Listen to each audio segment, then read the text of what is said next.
Caring for a newborn can be tough, and same goes for caring for newborn kittens. Lindsay Landecker is the Director of Community Partnerships at the Jacksonville Humane Society, and she has brought us 2 3-week-old kittens. They are so tiny. I love them, and they're meowing. Oh, and you're feeding them. So thank you for joining us, first of all. Of course. We're so excited. So tell us about these 2 you have here. Yeah, so these 2 little babies, they are about 3 weeks old.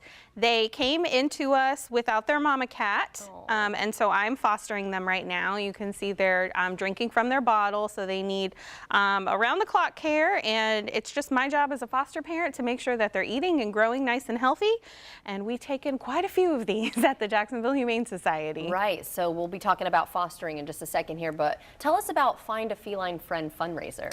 Yes, Be a Feline Friend is happening all month long, and it's so fun because we get in so many of these little guys, and eventually you run out of creativity and you run out of names. Right. And so we are asking the public to help us come up with names for these little kittens. We'll take in 3,000 kittens every year. Really? So with any donation that you make at jaxhumane.org, you can suggest a name and we will name a cat or kitten your suggested name for any donation, and we have a match from a donor up to $30,000. Oh, wonderful. So you can really make a difference and help us provide compassionate care and give them some fun names too. Oh, okay, let's talk about fostering. You said you fostered, I'm sure you fostered many animals. Yes. At the Jacksonville, or from the Jacksonville Humane Society.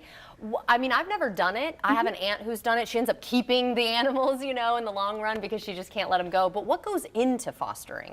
Are there requirements? Yeah, so for little guys like this, it just depends on the individual animal. But my job as a foster parent is to make sure they're eating, to check on their health, to make sure they're gaining weight and doing well. I get them to the 8-week point, so they'll stay with me about 5 weeks.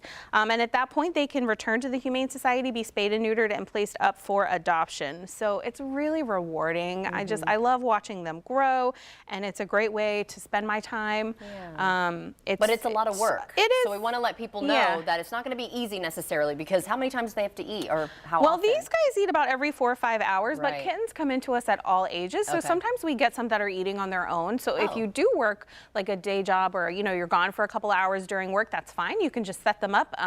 You can set them up. I put them in my walk-in closet. I've put them in a bathroom before, a laundry room, and they're eating on their own. And your job is just to socialize with them, play with them, let them have a lot of fun, get used to people, and help find them homes. Okay, before we go, what should someone do if they find kittens? Best thing to do is look for the mother cat. So these guys came in without their mom, which means that someone has to bottle feed them. It's a challenge for us to find bottle feeders. So definitely always don't kidnap, watch and wait for mom. And then you said also, we were talking earlier, you shouldn't use cow's milk. Yes, don't ever feed them cow's milk. There's special formula called KMR, kitten milk replacement, and it's on our website. If you want to send in some formula for the baby kittens, we would love that. It's on our wish list. Yes, so if they can't foster but they still want to help, how can they do that? Yes, absolutely. Make a donation during Be a Feline Friend Month, or send an item from our wish list. Just hop on our website, jaxhumane.org. All the information is there. Wonderful. Well, it was always good to see you, and of course these little babies too. Let's get them fostered and homes and some names too. Yes. Thanks again. And if you'd like to see this segment again or get more information, of course, you can head to our website.